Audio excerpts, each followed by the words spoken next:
సద్గురుభ్యో నమః. శ్రీ పూర్ణానందరహిత పుల్లారెడ్డార్య సద్గురు బ్రహ్మరాజుకి జై.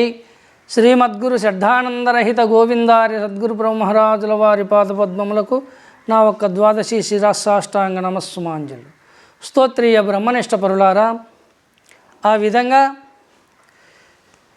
చక్కని విచారణ ద్వారా సద్గురుని ఆశ్రయించి సత్యాన్వేషణ పరులై సనాతనమైనటువంటి పరమ ధర్మమును మనము ఆశ్రయించినప్పుడు ఉన్నది ఉన్నట్లు యథార్థముగా తెలుసుకొనుటకు మనకు గురుముఖంగా గురుర్ముఖేన జ్ఞాతవ్యం అన్యదా గ్రంథకోటిభిః అనని సత్యం మనకు బోధపడుతుంది. కనుక ఇక ఎరుక ఉత్పత్తి విషయములో మనము తెలుసుకోవాల్సినటువంటి ధర్మము ఎట్లా ఉన్నదంటే, ఈ ప్రపంచమంతా నేను నేను నేను నేనని ఒక ప్రవాహంలాగా ప్రవహిస్తూ ఉన్నట్లు చెప్పుకుంటుంది. ఎలా ఉందో చూడండి. అహమనదు గదా అచలమో,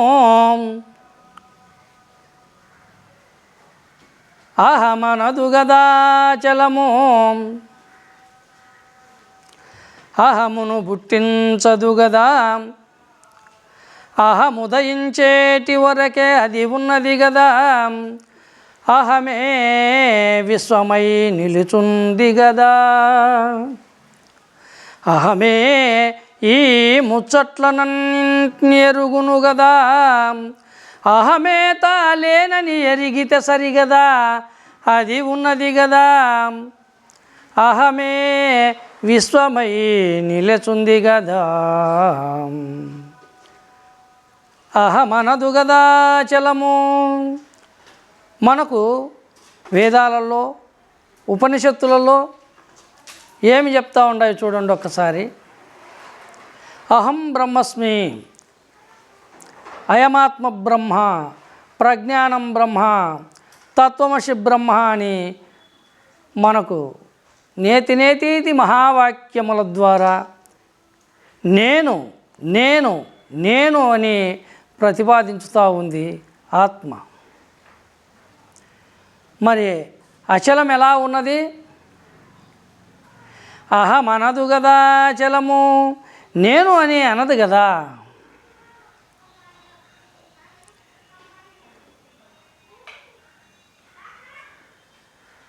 అహమును పుట్టించదు గదా.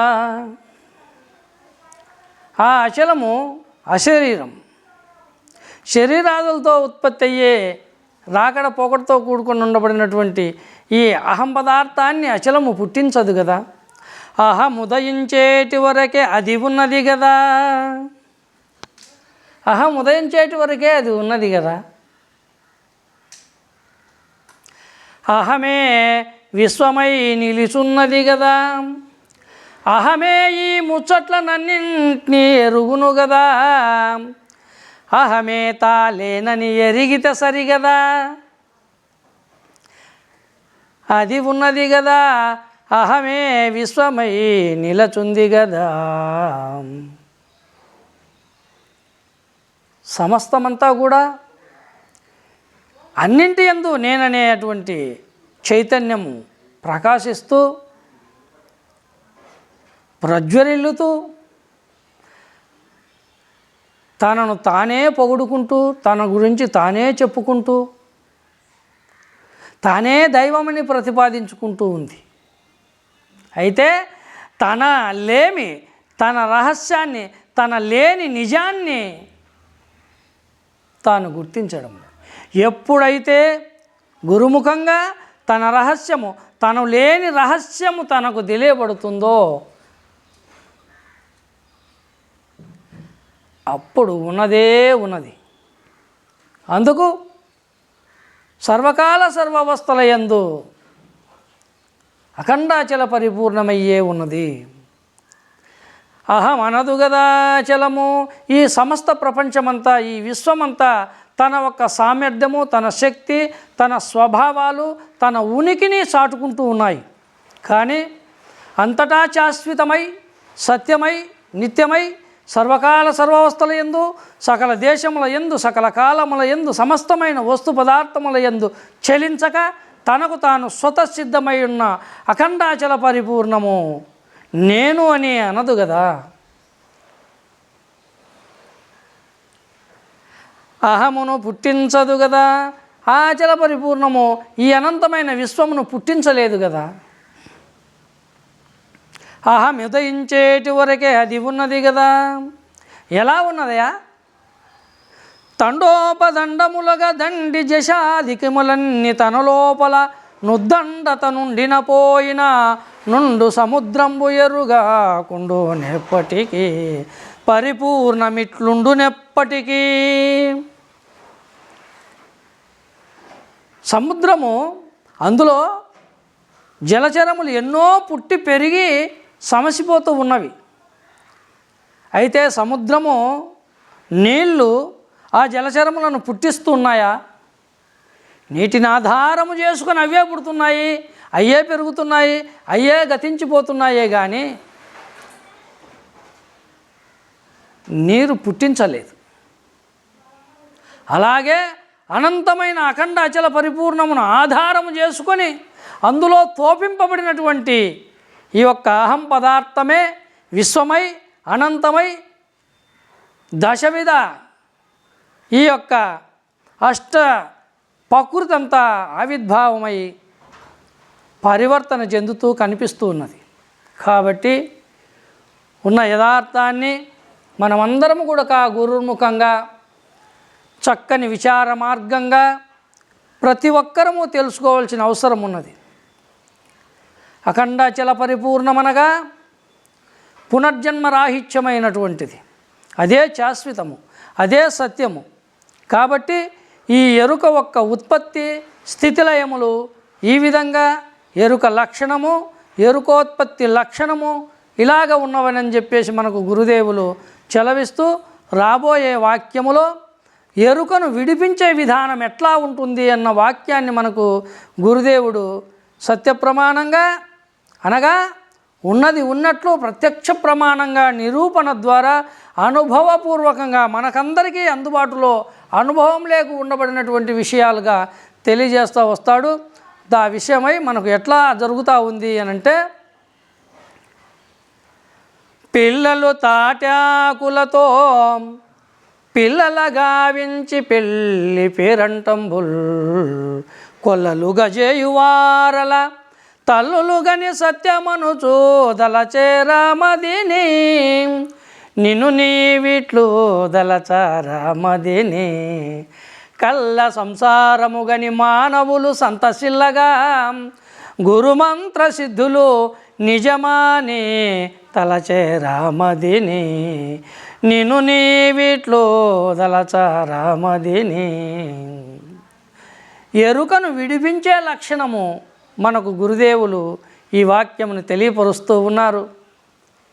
ఎరుకను విడిపించే లక్షణము ఎలా ఉంటుంది అనంటే, మొదట మనకు 5 వాక్యముల ద్వారా మనము గురుదేవుడు గురు శిష్య యొక్క సంభాషణలో అన్యోన్య దర్శనముగా మనకు ప్రతిపాదించిన వాక్యములు. గురువరా పరిపూర్ణంబన ఎరుకన ఇవి రెండెట్టివో ఎరుకోద్భవమెందు ఎరుక జనుచోటు ఎయ్యది ఎరుకను నేనెట్లు విడిచేదిరిగించుమనెను అట్లనే గురుడు ఎరిగింతుననెను. ఆ విధంగా మొదటిది అచల లక్షణము, రెండోది ఎరుక లక్షణము, మూడోది ఎరుకోత్పత్తి లక్షణము, నాలుగవది ఎరుకను విడిపించే లక్షణము. ఎలా ఉన్నది? పిల్లలు తాటాకులతో పిల్లల గావించి పెళ్ళి పేరంటంబుల్. మనము అందరము తెలిసిన విషయమే.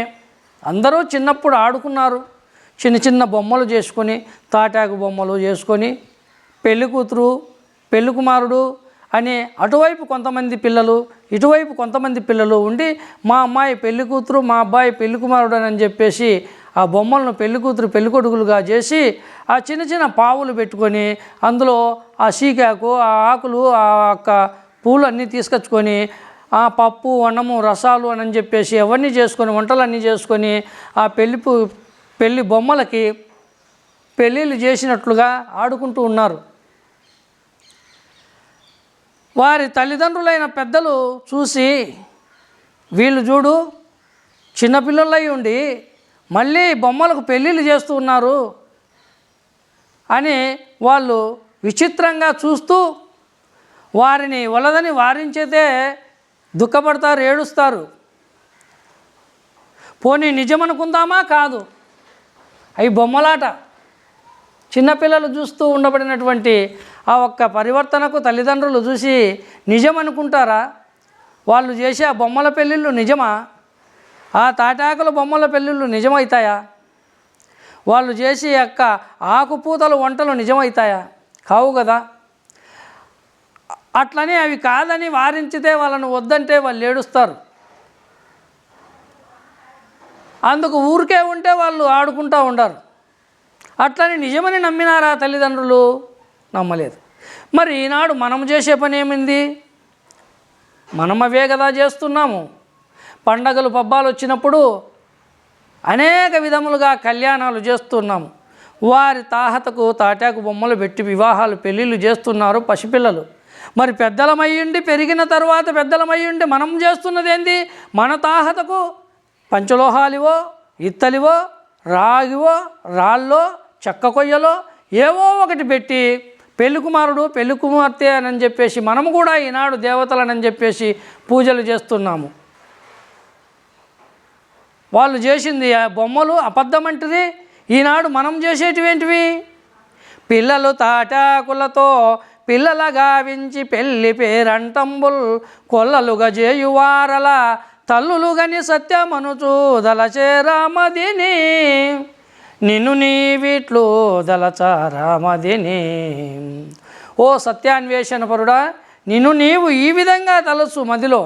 ఎందుకంటే ఈ ప్రపంచమంతా కూడా పిల్లలు చేసేది అబద్ధమంటే నీళ్ళు చేసేది నిజమనుకొని చేస్తూ ఉన్నారు. గురుమంత్ర సిద్ధులు నిజమాని దలచేరమదిని. గురుమంత్ర సిద్ధులనగా సత్యాన్వేషణ పరులు సద్గురువును ఆశ్రయించి సత్యమనగా ఏదో, అసత్యమేదో, నిత్యమేదో, అనిత్యమేదో, స్థిరమేదో, అస్థిరమేదో, శాశ్వతమేదో, అశాశ్వతమేదో నిజమును గ్రహించినటువంటి వాళ్ళు గురు బిడ్డలు, గురు పుత్రికలు, గురుపుత్రులైనటువంటి వాళ్ళు గురుముఖంగా సత్యాన్వేషణ పరులై పరమార్థాన్ని గ్రహించినటువంటి మహనీయులు.